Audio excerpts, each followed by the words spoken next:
Hello दोस्तों, आप सभी का स्वागत है मेरे यूट्यूब चैनल में। आज की कहानी है आपके प्यार में भाग 15। चौहान मेंशन। सरगम स्वर को समझाने की कोशिश कर रही थी कि वो चुपचाप धड़कन को उसे दे दे, क्योंकि इस वक्त धड़कन को सिर्फ वो संभाल सकती है। धड़कन को उसकी ज़रूरत है। अगर वो धड़कन को सरगम को नहीं देगा तो वो खुद ब खुद बहुत पछताएगा। लेकिन स्वर ने उसकी एक बात नहीं मानी और अब सच में वो पछता रहा था, क्योंकि सरगम वहां से जा चुकी थी और स्वर अपने हाथ की तरफ देख रहा था, जहां पर येलो येलो कुछ लगा हुआ था और बहुत गंदी स्मेल भी आ रही थी। उसने धड़कन की तरफ देखा और बोला, तुम्हें बस यही करना आता है क्या? एक बार भी तुमने मुझे डैड कहकर नहीं बुलाया, लेकिन बार बार कभी सुसु कर देती हो और कभी ये बोलते हुए उसने अपनी आंखें बंद कर ली और अपना गंदा सा मुंह बनाया। धड़कन खिलखिलाकर हंसने लगी। जब वो हिलने लगी तो स्वर ने उसे कसकर पकड़ा और फिर अगले ही पल अपना हाथ पीछे खींच लिया। लेकिन फिर धड़कन गिर न जाए इस डर से उसने जल्दी से अपना हाथ उसके बैग पर लगाया। उसे खुद समझ नहीं आ रहा था कि इस वक्त वो क्या करे और क्या नहीं। वो जल्दी से धड़कन को लेकर वॉशरूम की तरफ भागा। उसने धड़कन को नीचे खड़ा किया और फिर उसके कपड़े उतारने लगा। जब उसने उसका डायपर उतारा तो सिर्फ वही जानता था कि उसे कैसा महसूस हो रहा था। उसने तो कभी अपना झूठा गिलास तक उठाकर साइड में नहीं रखा था और आज वो धड़कन का गंदा डायपर उतार रहा था। लेकिन वो सरगम को वहां पर नहीं बुलाना चाहता था, क्योंकि वो सरगम को दिखाना चाहता था कि उसे उसकी कोई ज़रूरत नहीं। वो अकेले धड़कन को मैनेज कर सकता है। कहीं न कहीं उसे पछतावा भी हो रहा था कि उसने पहले धड़कन को सरगम को क्यों नहीं दिया। अगर वो पहले ही धड़कन को सरगम को दे देता तो उसे धड़कन का ये कान साफ नहीं करना पड़ता। उसने गुस्से से धड़कन की तरफ देखा तो धड़कन एक बार फिर से हंसने लगी। उसे हंसते हुए देखकर ऐसा लग रहा था जैसे स्वर को परेशान करने में उसे भी मजा आ रहा था। उसने किसी तरह धड़कन को अच्छे से क्लीन किया और फिर उसे एक तौलिए में लपेटकर बाहर की तरफ लेकर आया। उसने उसे बिस्तर पर लिटाया और फिर जो कुछ लगा सकता था वो सब लगाया, जिसमें पाउडर, बेबी ऑयल और बाकी सब चीज़ें भी थी। अभी वो उसकी हल्की फुल्की मसाज कर ही रहा था कि तभी सरगम वहां पर आ गई। वो स्वर की तरफ देखते हुए मुस्कुराई और बोली, मतलब आपने धड़कन का कान साफ कर दिया। Wow, very impressive. आप तो सुधर गए चौहान साहब। मुझे तो लगा था कि सिर्फ आपको गंदा फैलाना आता है, लेकिन आपको तो गंदा साफ करना भी आता है। स्वर गुस्से से उसकी तरफ देखते हुए बोला, ज्यादा जुबान मत चलाओ।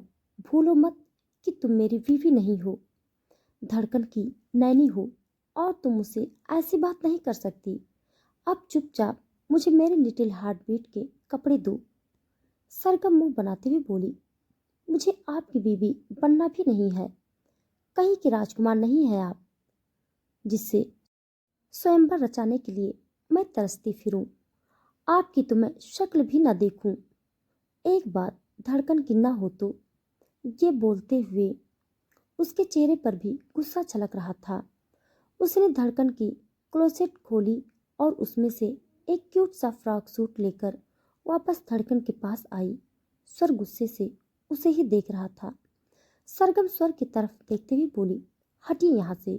स्वर तुरंत बोला, जब मैं इतना सब कुछ कर सकता हूँ तो तुम्हें सच में लगता है कि यह फ्रॉक लिटिल हार्ट बीट को पहनाने के लिए मुझे तुम्हारी ज़रूरत है? ये भी मैं खुद कर सकता हूँ।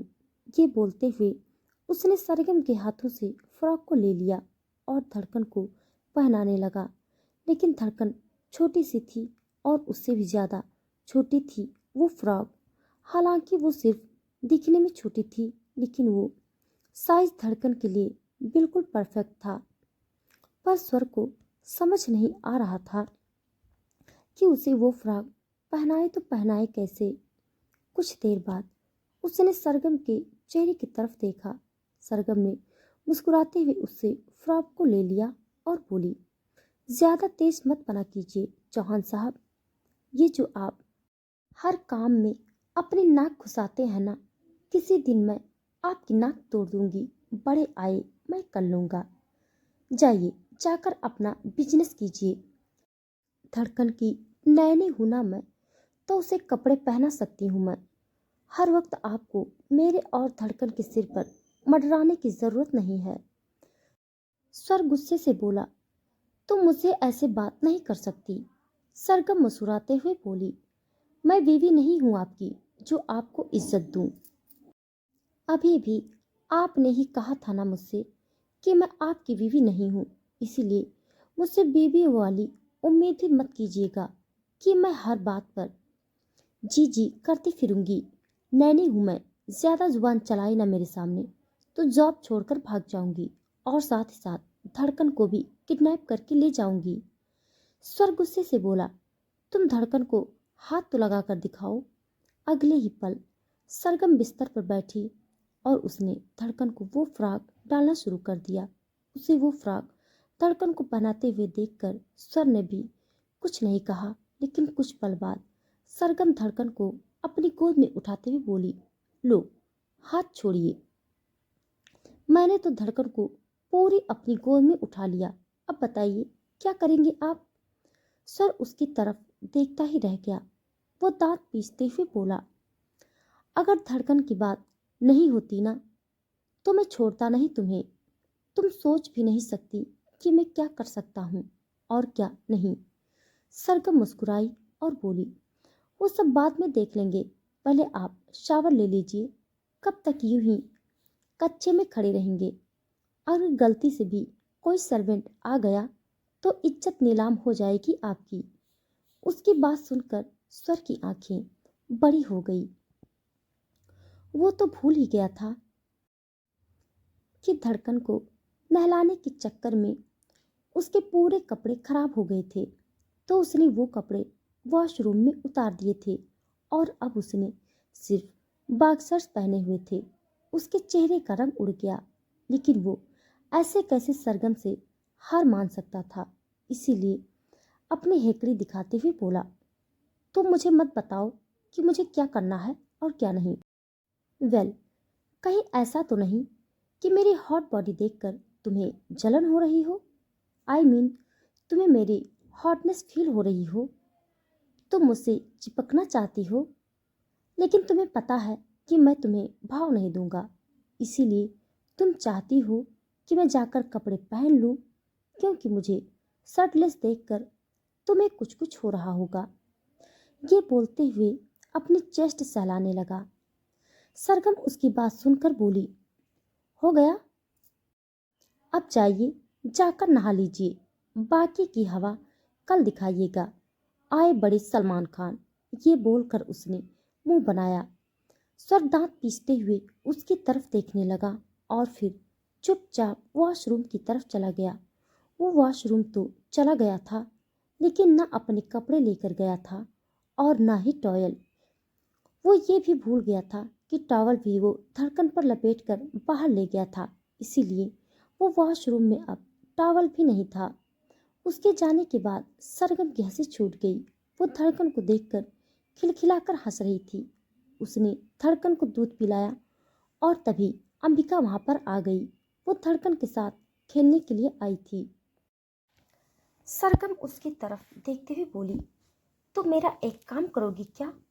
तुम धड़कन को कुछ टाइम गार्डन में ले जाओ। मुझे भी अपने रूम में जाना है, शावर लेना है।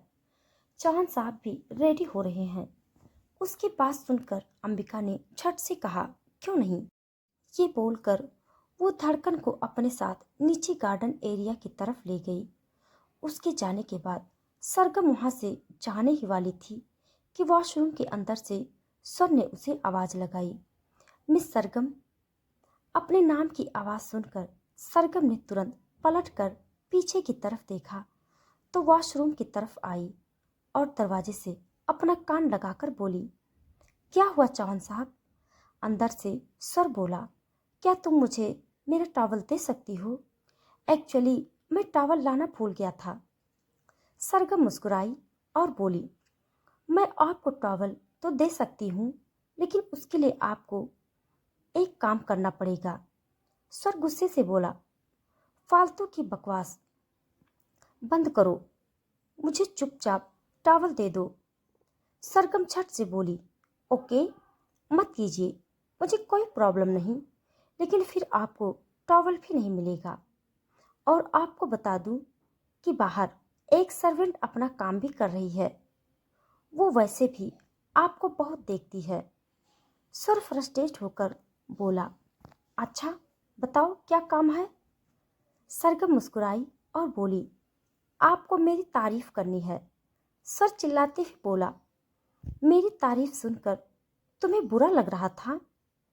तुम्हारे हिसाब से मैं हॉट नहीं हूं और अब तुम मेरे मुंह से अपनी तारीफ सुनना चाहती हो? सरगम मुस्कुराई और बोली, क्योंकि आप सच में हॉट नहीं हैं, लेकिन मैं खूबसूरत हूँ। आप हमेशा मुझे इंसल्ट करते रहते हैं मेरी औकात को लेकर, लेकिन आज मुझे अपनी खूबसूरती पर आपकी तारीफ चाहिए। उसकी बात सुनकर स्वर को उस पर हद से ज्यादा गुस्सा आ रहा था। यहाँ उसे ऑफिस के लिए देरी हो रही थी और उसे उसके मुंह से अपनी तारीफ चाहिए थी। एक गहरी सांस लेकर बोला, ओके फाइन, जो तुम चाहती हो मैं करूँगा, लेकिन जाओ पहले टॉवल लेकर आओ। एक हाथ से तुम मुझे टॉवल देना और दूसरे हाथ से मैं तुम्हें तारीफ दूंगा। सरगम तुरंत बोली, इतने पक्के बिजनेसमैन है ना आप, बिना डील के कुछ नहीं करते। पर कोई बात नहीं, आज मैं आपके मुंह से अपनी तारीफ तो सुनकर ही रहूंगी। ये बोलकर वो जल्दी से स्वर के कैबिनेट की तरफ गई और उसमें से टॉवल निकाला। वो टॉवल लेकर जैसे ही वॉशरूम के बाहर आई, जल्दी से बोली, ये लीजिए अपना टॉवल, आप मेरी तारीफ कीजिए। अंदर खड़े स्वर ने उसके हाथ की तरफ देखा और अगले ही पल उसे अपनी तरफ खींच लिया। सरगम एकदम हैरान रह गई। वो सीधा लड़खड़ाते हुए उसके ऊपर जाकर गिरी थी। इस वक्त स्वर पूरी तरह से गीला था। अभी उसने वो बॉक्सर्स ही पहनी हुई थी। उसे देखते हुए सरगम के पसीने छूटने लगे। वैसे भी स्वर उसे हॉट लगता था, लेकिन वो नहीं चाहती थी कि वो चने की झाड़ पर चढ़ जाए, इसीलिए वो कभी उसकी तारीफ नहीं करती थी। लेकिन आज उसे देखते हुए उसका गला सूखने लगा था। वहीं स्वर ने उसे पीछे दरवाजे से लगाया और फिर उसके ऊपर झुकते हुए बोला, तो तुम्हें सच में मेरे होठों से अपनी तारीफ सुननी है? सरगम एकदम सुन्न हो गई। उसका दिल इस वक्त जोर जोर से धक धक करने लगा था। वो स्वर के साथ पंगे ले रही थी, लेकिन उसे क्या पता था कि स्वर उसके साथ पंगे लेना उसे भारी पड़ जाएगा। वो किसी मेमने के बच्चे की तरह मिमियाते हुए बोली, मुझे मुझे याद आया कि मुझे धड़कन के लिए उसका ब्रेकफास्ट बनाना था। स्वर तुरंत बोला, लेकिन अभी तो उसने दूध पिया है। सरगम उसकी बात सुनकर कुछ पल देखती रही और फिर जल्दी से बोली, तो क्या हुआ? उसने दूध पिया है तो इसका मतलब ये तो नहीं कि वो सारा दिन कुछ खाए पिएगी नहीं। उसका दूध तो अब तक उसके डायपर में निकल गया होगा। अब मुझे उसके लिए ब्रेकफास्ट बनाना है। उसे भूख लगनी शुरू हो गई होगी। मैं चलती हूँ। ये बोलकर वो जैसे ही वहां से जाने के लिए मुड़ी, स्वर ने अपना हाथ उसके पेट पर रख दिया और उसे देखते हुए बोला, तुम यहाँ से तब तक नहीं जा सकती जब तक मैं अपने होठों से तुम्हारी तारीफ न कर देता। सरगम तुरंत बोली, मुझे नहीं चाहिए आपकी तारीफ। स्वर हल्का सा मुस्कुराया और बोला, अभी तक तो तुम मुझसे अपनी तारीफ मांग रही थी, और अब जब मैं तुम्हें तारीफ देना चाहता हूँ तो क्या हुआ? सरगम बेचारगी से बोली, मुझसे गलती हो गई। मेरी ये जो जुबान है ना, किसी दिन मुझे मरवा के मारेगी। मैं आज के बाद आपको कभी कुछ नहीं कहूँगी, आप बस मुझे जाने दीजिए।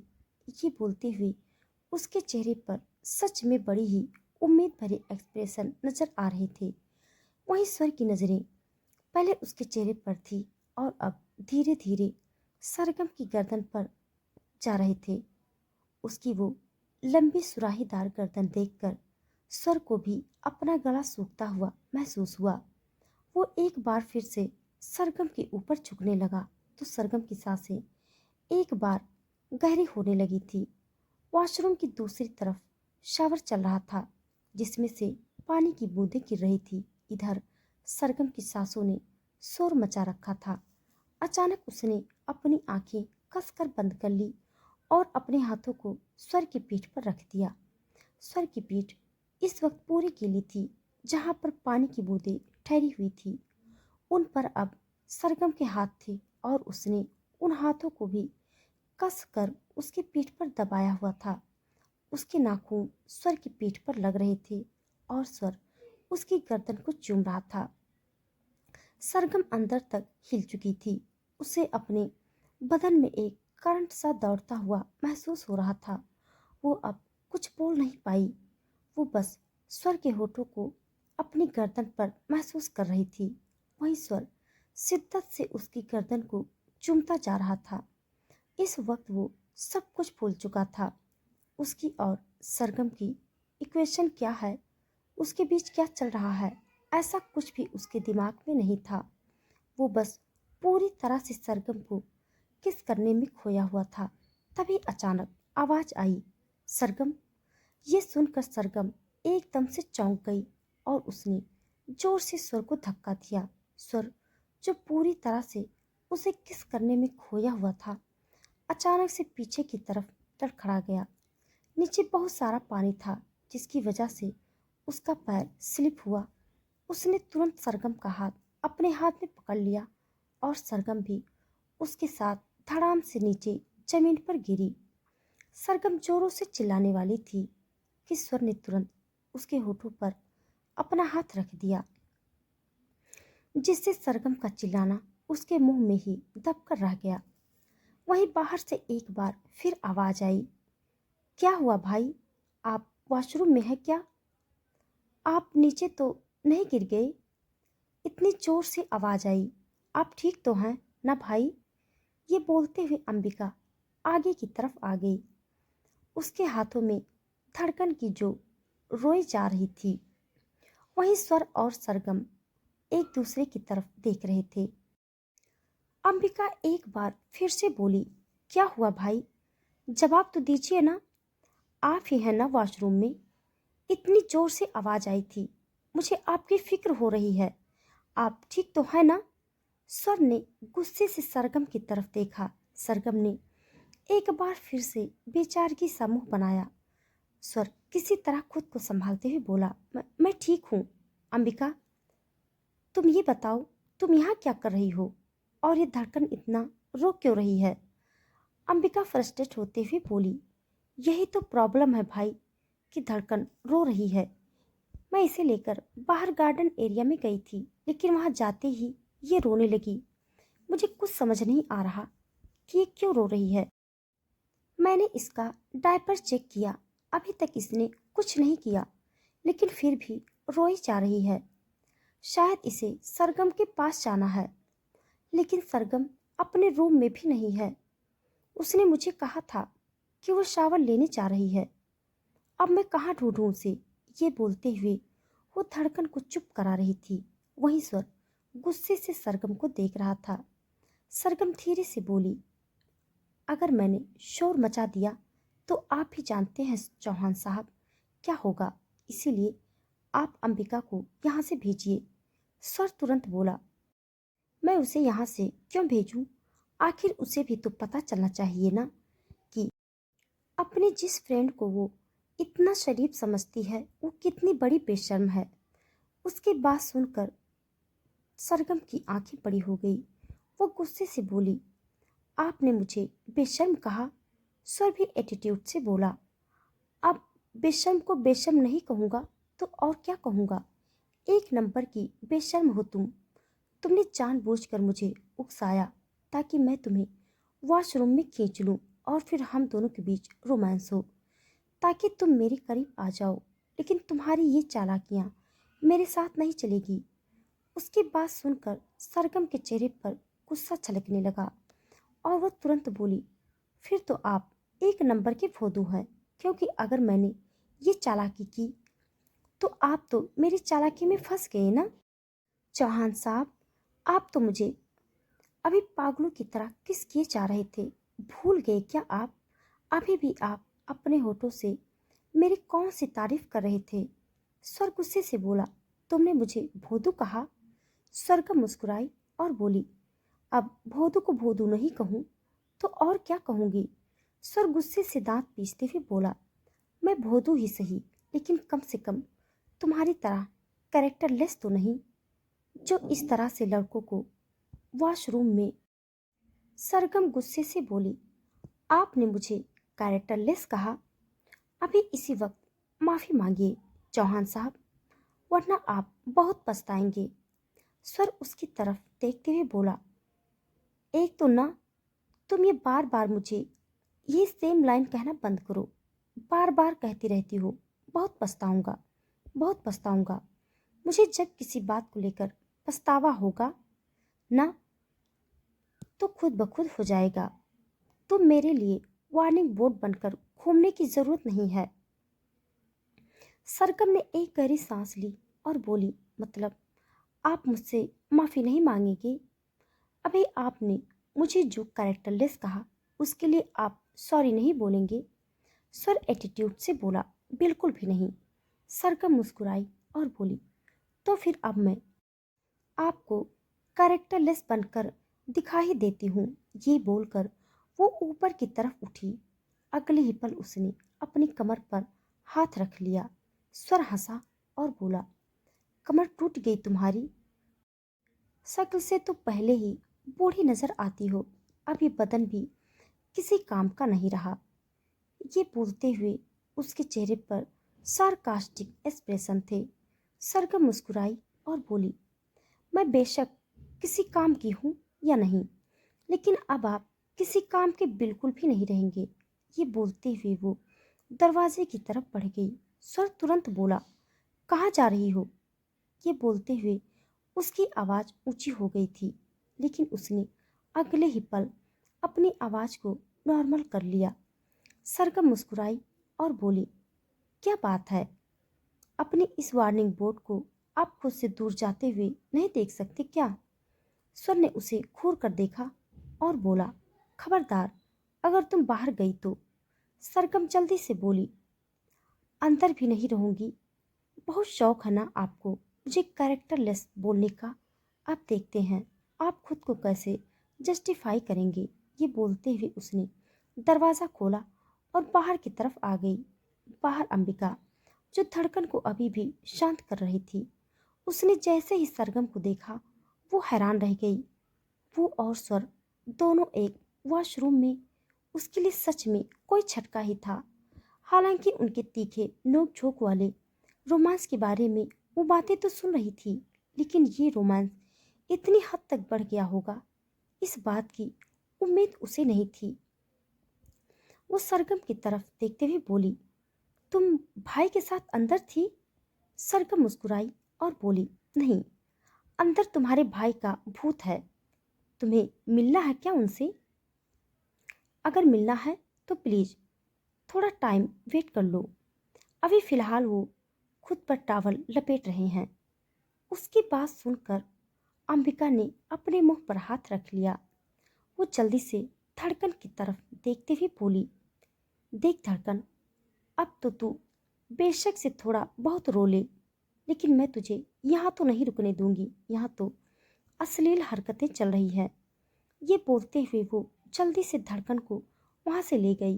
धड़कन, जो अब तक रो रही थी, वो अब अचानक से चुप हो गई, जैसे वो स्पेशली अपने रोने के बहाने से अंबिका को यहाँ पर लेकर आई हो और अब मुस्कुराते हुए उसके साथ बाहर जा रही हो। उसे भी वो मसाला मिल गया हो जो उसे चाहिए था। तभी वॉशरूम से स्वर बाहर निकला। उसने अंबिका को जाते हुए देखा तो उसके चेहरे पर और भी ज्यादा गुस्सा छलकने लगा।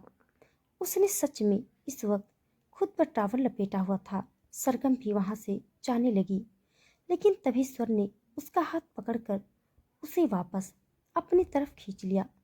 सरगम सीधा उसके सीने से लग गई। स्वर गुस्से से उसकी तरफ देखते हुए बोला, तुम्हारी हिम्मत भी कैसे हुई इस तरह से वॉशरूम से बाहर आने की? सरगम मुस्कुराई और बोली, क्यों, मैं वॉशरूम से क्यों नहीं बाहर आ सकती? आपका अभी मेरी और भी तारीफ करने का मन था क्या? पर सॉरी, जैसी तारीफ आप मेरी कर रहे थे वो तारीफ मेरा सुनने का बिल्कुल भी मन नहीं है, इसीलिए छोड़िए मुझे। ये बोलते हुए उसने स्वर से अपना हाथ छुड़ाया, लेकिन स्वर ने इस बार उसकी कमर पर अपना हाथ रख दिया। अब उसका चेहरा गुस्से से कांप रहा था।